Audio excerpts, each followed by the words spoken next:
조갑제 TV 시청자 여러분, 이 자유한국당이 이 박근혜 전 대통령을 탈당시키기 위해서 여러 번 노력을 했는데 이게 잘 안 된 것 같습니다. 박 전 대통령, 지금 수감되어 있는 박 전 대통령에게 탈당해 주었으면 좋겠다는 그런 편지를 썼는데 편지가 도로 돌아왔다는군요. 그래서 윤리위원회를 열어가지고 내일 박 전 대통령에 대해서 탈당 권유를 의결한다. 이거 받아들이지 않으면은 10일 뒤에는 자동 제명할 것이다. 이런 기사가 나왔습니다. 이 홍준표 대표가 여기에 상당히 집착을 하고 있는 것 같고, 그 집착의 이유는 박 전 대통령을 탈당시키는 것이 탄핵 사태로부터 벗어나는 것이고, 박 전 대통령에 대한 정치적 책임을 묻는 것이고, 그렇게 해야 지금 이른바 바른정당 사람들하고도 통합할 수 있는 길이 열린다. 이런 계산을 한 듯 합니다. 제가 한 듯 하다고 여기 말씀드리는 것은 이 계산이 맞는지 의문이 들어서입니다. 지금 박근혜 전 대통령이 탄핵당하고 그것도 모자라서 구속당하고 그것도 모자라서 구속기간이 또 연장이 되고 하는 이런 한 1년 동안 진행된 과정을 지켜보면서 우리 한국 사람은 두 가지 생각을 가지고 있습니다. 이건 너무하다, 억울하다. 탄핵감이 아니다. 또 탄핵감이라고 생각하는 사람도 구속 수사는 말이 아니다. 뇌물죄는 성립이 안 된다. 이런 사람이 있습니다. 이렇게 생각하는 사람은 이른바 보수층으로 불립니다. 이렇게 생각하는 사람이 몇 퍼센트냐 하는 것은 제 짐작으로는 한 20%에서 30% 되지 않을까 이렇게 생각합니다. 이렇게 생각하는 사람은 보수층 중에서도 아주 소신이 강한 사람들이죠. 그런데 소신이 강한 이 사람들이 똘똘 뭉쳐가지고 그래도 지난 대통령 선거에서 홍준표 후보가 약 25%의 지지를 받도록 만들었습니다. 20%의 이 안철수 후보를 젖히고 막판에 젖히고, 그런 사람들한테 과연 박 전 대통령을 지금 가장 최악의 상황에 놓여 있는 박 전 대통령을 당에서 밀어내는 것이 과연 지지율을 높이는 방법이냐 하는 데 대해서 계산이 잘 안 맞는 것 같다 이겁니다. 그렇게 해서 지지율이 대폭 상승이 돼서 내년 지방자치제 선거에서 지금 가지고 있는 6개 광역 지방자치단체장을 지켜내고 서울시장 자리를 얻을 수 있겠느냐, 아니면 오히려 역작용이 나느냐. 이 두 개를 놓고 본다면 저의 경험상 계산법으로는 이게 자유한국당의 선거에도 도움이 되지 않을 것이고, 무엇보다도 장기적으로 자유한국당의 정체성 확립에 이게 결함이 되지 않을까 하는 생각이 듭니다. 박 전 대통령은 억울하다. 실수는 많았지만 억울하다라고 생각하는 사람이 한 20, 30%가 된다면은 그 사람들의 생각을 대변하고, 따라서 박 전 대통령의 그런 억울한 부분을 풀어주기도 하고 적극적으로 변호하기도 하고, 이렇게 함으로써 이 좌우 대결에서 오른쪽에 선 사람들의 논리적, 정치적 교두보를 확보해야 성공할 수 있는 정당이 자유한국당입니다. 그런데 그 핵심, 아주 극성이라고 부를 수 있는 지지층을 실망시키는 또는 배신하는 것 같은 이런 모습이 과연 정치적으로 득이 되느냐 하는 계산. 자, 계산 이야기는 그 정도로 하고. 그 다음에 이게 과연 윤리적으로, 이게 윤리 위에서 의결을 한다고 하니까 정치 윤리를 한번 따져볼 필요가 있습니다. 이게 윤리적으로 맞느냐? 이게 그럼 탄핵이 왜 되었느냐 하는 것은 거슬러 올라가 보면은 작년 국회의원 선거에서 이른바 친박계가 공천을 주도하니까 친박계에 속하지 않는 사람들이 앙심을 품고 있다가 선거에서 지니까, 선거에서 아주 좋은 성적을 못 거두니까 계속 그 앙심이 풀리지 않는데 박 전 대통령은 계속 친박계통 사람들을 편애하고 당권도 내어주지 않고 하는 이런 갈등이 계속 깊어지고 있는 상황에서 드디어 최순실 관련 폭로가 터지고 인기가 떨어지고 촛불 시위가 나니까 이 친박의 감정을 가진 이 이른바 비박이라고 그러죠. 비박계통 사람들이 좌파와 싸운 박근혜 전 대통령을 탄핵시키는데 좌파와 손을 잡았다. 그 한 30몇 명이 사실은 박근혜 전 대통령을 탄핵시키는 앞장을 선 것이죠. 어떻게 보면 이념적 배신을 한 것이죠. 이념적 배신. 자기들이 만든 대통령을 몰락시키기 위해서 이념적으로는 적대 관계에 있는 좌파와 손을 잡았으니까 이념적 배신을 한 것입니다. 그러나 그 사람들의 명분은 당시 이랬습니다. 우리가 나서서 읍참마속하는 기분으로 박근혜 전 대통령을 탄핵시키지 않으면은 우파 정권은 날아간다. 다음 대통령 선거에서 이기기 위해서는 박근혜 전 대통령을 희생시켜야 한다. 우리 손으로 희생시켜야 한다. 이런 주장을 했습니다. 어느 누구도 다음 대통령 선거에서 좌파가 이기도록 하기 위해서 박근혜 전 대통령을 몰아낸다는 이야기를 하지 않았습니다. 그러나 결과는 박근혜 전 대통령의 탄핵에 의해서 선거가 12월 선거가 5월 선거로 앞당겨지면서 제대로 준비를 하지 못해가지고 결국 참패하고 말았습니다. 그러니까 제가 이념적 배신자라고 불리는 이 바른정당으로 나갔던 사람들, 그 중에서 상당수는 또 선거 기간 중에 슬며시 자유한국당으로 돌아와 버리고 말았습니다. 이 사람들은 이념적 배신을 했을 뿐만 아니라 정치적 파산을 했습니다.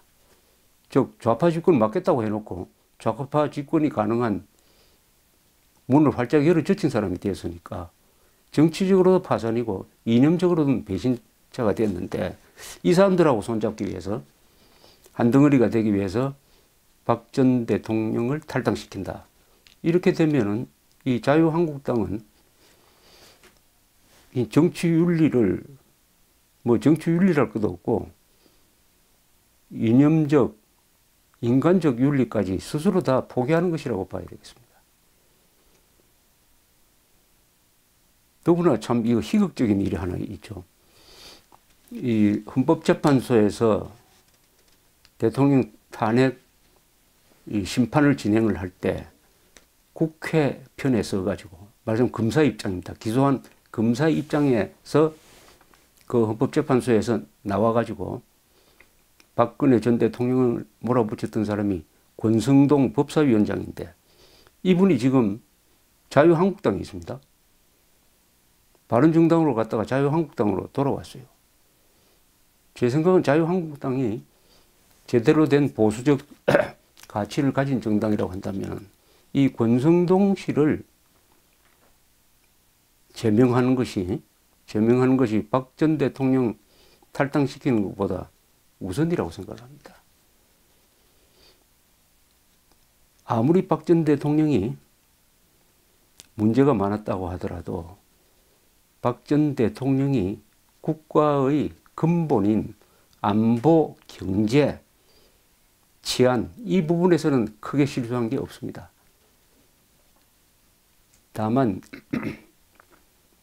최순실 씨와의 부적절한 관계 그리고 장관과의 소통이 안 되어서 이 조직 운영에서 심각한 문제가 있었다. 그러나 그것이 결과적으로 드러난 걸 보면은 경제가 망가진 것도 아니고 안보가 무너진 것도 아니었습니다.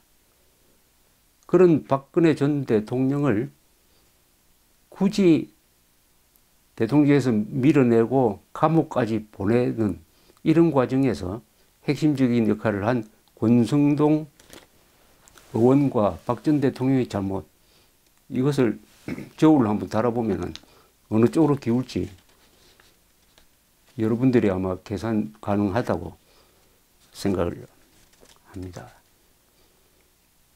박근혜 전 대통령의 역사적 역할은 지금 당장 판단하기는 어렵고 아마 시간이 지나면은 판단이 되겠지만은 제 생각은 박근혜 전 대통령이 김대중 전 대통령이나 김영삼 전 대통령만큼 대한민국 한국 현대사에 해를 끼쳤느냐 한다면은 저는 그건 아니라고 생각을 합니다. 김영삼 전 대통령이 좌파 숙주 역할을 하면서 한국 현대사의 정통성을 부정하고 그 연장선상에서 소급 입법을 통해서 전두환, 노태우 전 대통령을 구속하고 소위 역사 바로 세우라는 소동을 통해서 한국 현대사의 흐름에 큰 장애를 가져오고 정교조, 일단 노태우 대통령 시절에 한번 정리했던 정교조를 다시 부활시키는 전 단계로서 해직 정교조 교사를 복직시키고 한 점, 김대중 전 대통령이 이른바 정상회담을 하기 전에 국정원 등을 시켜가지고 핵개발하고 있는 김정일에게 4억 5천만 달러를 현대그룹을 앞세워서 보낸 이런 정도의 실수 또는 과오를 박근혜 전 대통령이 과연 저지른 게 있느냐? 있습니까? 저는 없다고 봅니다.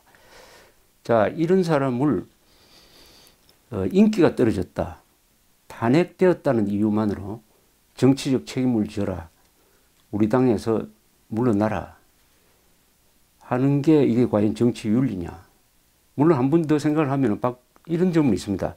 박근혜 전 대통령이 스스로 자유한국당에 부담을 주지 않기 위해서 스스로 당에서 물러나는 선택을 할 수도 있었을 것이라는 생각을 합니다.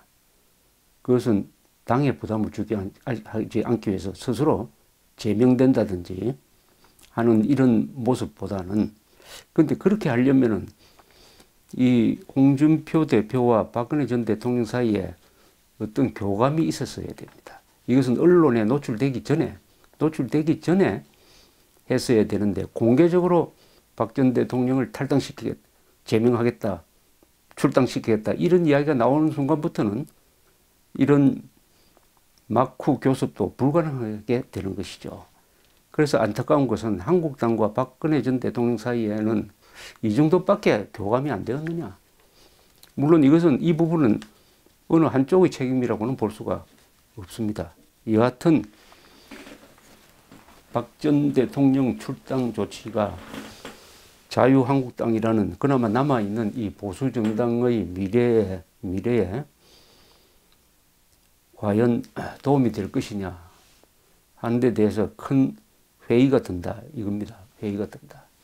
무엇보다도 박근혜 전 대통령을 탄핵시키기 위해서 좌파와 손잡았던 세력, 이념적 배신 세력과 다시 합치기 위해서 박근혜 전 대통령을 출당시키는 것이 자유한국당의 이념, 가치관,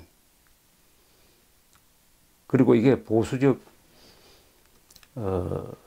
윤리이냐 아니냐에 대해서 자유한국당은 한번 심각하게 생각을 해봐야 될 것이라고 생각을 합니다.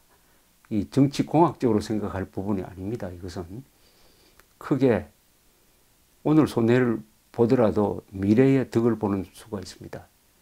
정치는. 이 야당 지금 집권 세력은 김대중, 노무현 두 사람이 잘하든 잘못했든 두 사람을 버리지 않았습니다. 그런데 지금 자유한국당은 사실은 이승만, 박정희 노선을 이어받는 정당입니다. 그 당사에 이승만, 박정희 사진이 걸렸어야 됩니다. 그러면 이승만, 박정희도 부정하거나 멀리하고 박근혜 전 대통령은 쫓아내버리고 그러면 자유한국당이 설 자리는 역사적 자리는 어디냐? 그럼 제로 베이스에서 새로 출발하는 거냐?